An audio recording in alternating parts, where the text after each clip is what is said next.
when I fucking got upstate, I was just fucking confused as a motherfucker. These dudes are walking around fully blasted, supposed hard individuals, supposed, but doing what's easy 24/7. Sleeping in when they could, trying to get out of working out and actually going hard, seeking vices, fucking using drugs at every fucking turn to numb their pain instead of handling it head on like a real motherfucker. I saw all these weaknesses and I saw how fucking how just disgusting it looked to me, and I had to expel all those weaknesses from my life. So I quit using everything. I held myself extremely accountable to the things at which I saw as negative traits someone possessed. So the eating of snacks and getting fat and fucking feeling like shit, actually being physically soft. So just over time, I saw that the definition of what people saw as hard was so fucking flawed because everybody was just consistently doing what was easiest for them. So how is that the definition of hard? So I went the opposite route. I turned down the snacks. I turned down the drugs. I truly pushed myself in every fucking workout. And I just knew I could create something that these dudes hadn't seen before. You see, the key to self-mastery is through what we ingest.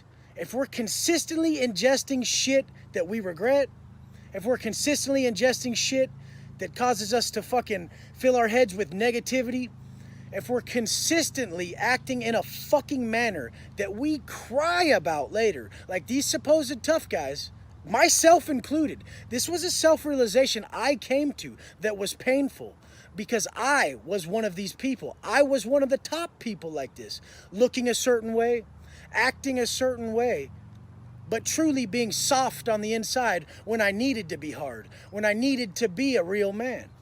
So as I saw this going on, I would consistently push my people to be their strongest. I would create assets around me because that was the only way I was getting out of that situation alive. In a situation like the pen, Cali inmate, GP, you're falling if your people fall. If you go down, I'm going down with you. So I have to create strengths upon everybody around me. I have to expel their weaknesses. And so how do you do that? You cannot possess them on your own. The second you possess what you're telling someone to quit, you're a hypocritical motherfucker, and you need to really look within and realize that you're doing exactly what you're telling people not to.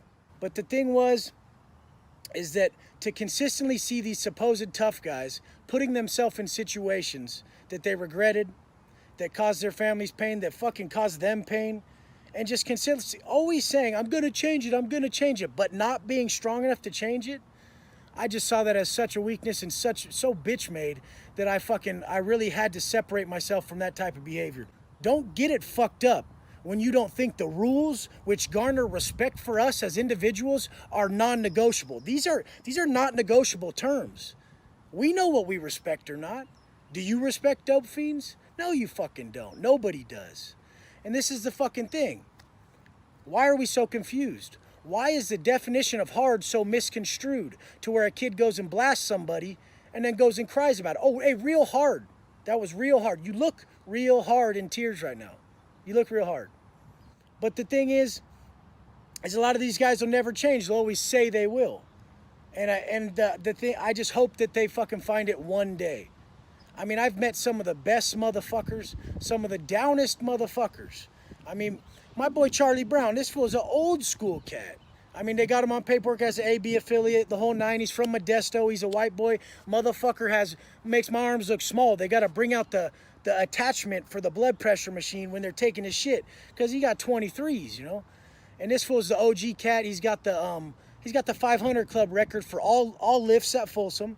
I mean, this motherfucker was like a father to me. He was super OG, and he would always put me through game, but then he would slip on the same shit that he would tell me not to do, and that don't do as I do as I say type shit is lame as fuck. So when I finally got into a position where I was helping my people, I lived by my fucking word. And that's what I do out here. That's what I do on my Instagram page. That's what I do with my coaching. That's what I'm trying to show people, is that these are actions. These are not fucking mere words we say. These are not books we fucking read.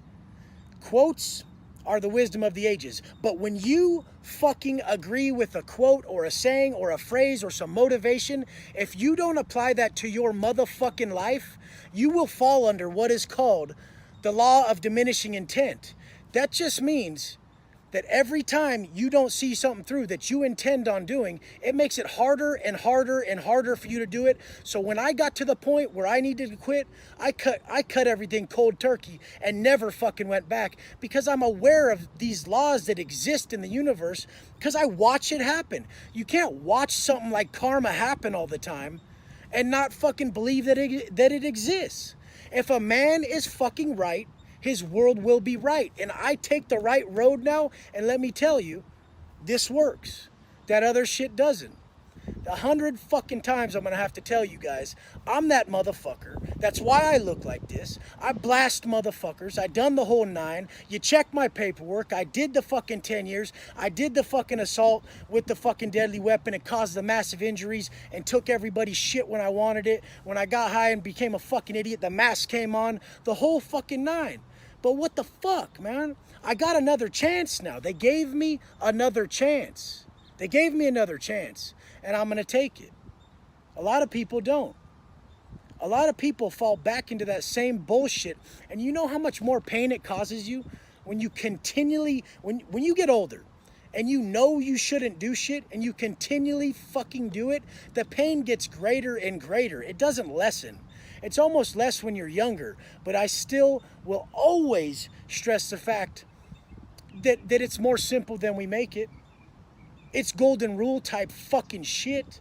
Do unto others. Nobody wants that negativity thrown on them. Nobody wants the old me at their doorstep. So I'm not going to create an old me next to me. I'm not a fool. I'm going to come out here and I'm going to create assets around me, everybody on my team, all my friends, my family. I'm going to push them the advice that worked for me.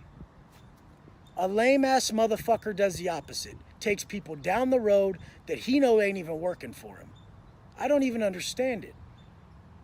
But the thing is I've been around plenty of the fucking heavy hitters. And the greatest OGs that I've been around, they always tell me, Wes, stay out. They'll even say, hey, guess what? If you come back, I'm going to be pissed. And they're not saying it like I got something coming. They're like, I'm going to be disappointed that you ruined that chance you had. That chance at a new fucking life. I seen so many people get their lives taken in the pen. Northerners turning people into pin cushions. For fucking, they can't use dope.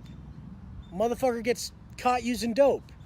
They're on that motherfucker poking him for fucking 30 minutes. Sick ass cops want to see that shit happen.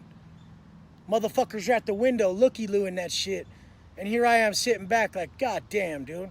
Act like you've seen this shit before, you new ass motherfuckers. All this shit is always going to be repetitive. It's always going to play out. And don't think you're ever protected. Okay, I seen a fucking old ass black fool and another dude get in an argument with a youngster. And he told the youngster, he said, don't go to fucking sleep tonight. This is at a level 2. And what you guys don't understand is when a motherfucker comes into a Cali pen with 10 years, he starts level fucking 4. If his charges were like mine are, you start level 4. Okay, especially back then when the point system was 48 points level 4, you start level 4, and if you don't get in trouble, you slowly drop. I've seen a kid come in level 3, and off of window cover write-ups and a few dirty drug tests from weed in-house, get himself to level 4, get himself to Salinas Valley. Fuck his life up. But the thing is, that back to the story about the black fools, the dude told the dude, don't go to sleep tonight. This is a level 2. And he's telling the other fool, you already disrespected me. Don't go to sleep. The youngster thinks he's just bullshitting because he's a shot out older dude who can't really do nothing physically. The motherfucker goes and grabs the steel drain from the showers. He goes and grabs that motherfucker, okay? It's 10 pounds, 8 pounds, sharp as fuck. He grabs the steel drain. He puts it in a shower bag, a mesh bag, okay? And this motherfucker's sleeping. And all you dudes are talk shit about a level 2. You've probably never seen this at one. But the fucker's sleeping. And the dude twists the shower grate up in a fucking bag. Like a fucking... and he just whacks the fool in his face while he's sleeping about 5 times. Okay? That was one of the most sickening things I've ever fucking seen. I think the fool name was YG or KY or something. Motherfuckers who were at that spot with me, go ahead and throw that shit in the comments. You know that shit was sick as fuck. But I mean, I've seen the fucking worst shit and they all regret it. That dude, he's not getting out. Do you think he fucking wished he did that shit? I mean, this type of shit, the knowledge we possess, the people we are, it is instilled in our soul through life. You can't learn it through books. I can't tell you about the pen and have you learn about it. It's not a fucking Nat Geo episode. You don't want to experience that. That's the most pain you'll ever feel. When the judge tells you, you just get sentenced for 10 and your chick's pregnant in the fucking courtroom, they throw you back in the holding tank, you just got 10. That fucking stupid ass Avatar movie's playing over and over and over and over. And you're just sick to your fucking stomach. I just got fucking 10. It don't even seem real. And then they send you over to CJ. You're waiting. You talk to your neighbor. Fool's name's Brown from Logan. Doing 11. He just came off 11 in the shoe. He said, Wes, you got it. Wes, be strong, man. This is going to be a rough trip for you. He gave me some good advice.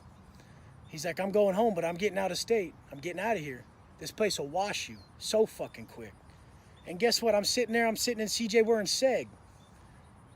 I'm getting transferred. I'm about to go upstate. I came from Vista, and then I went to CJ, which is downtown jail in Dago. And Frosty's there. Frosty from IB Rascals. And he just caught life. He just caught a hot one. He told... Every night, that fool would just be doing burpees. Thum, thum, thum, thum, thum, thum, thum, thum, thum. This fool was a fucking 260-pound white boy with red hair. Tatted with snowmen all over his shit. IB Rascals. Boom, boom, boom, boom, boom. Crazy-ass motherfucker. Big-ass fool. He said, Wes, I'm hitting the 4 area right now. I got a lot of enemies. It's going to go down. What do you want? Make your choices. You got them. All day, every day, you got choices. You could end up like me. You could.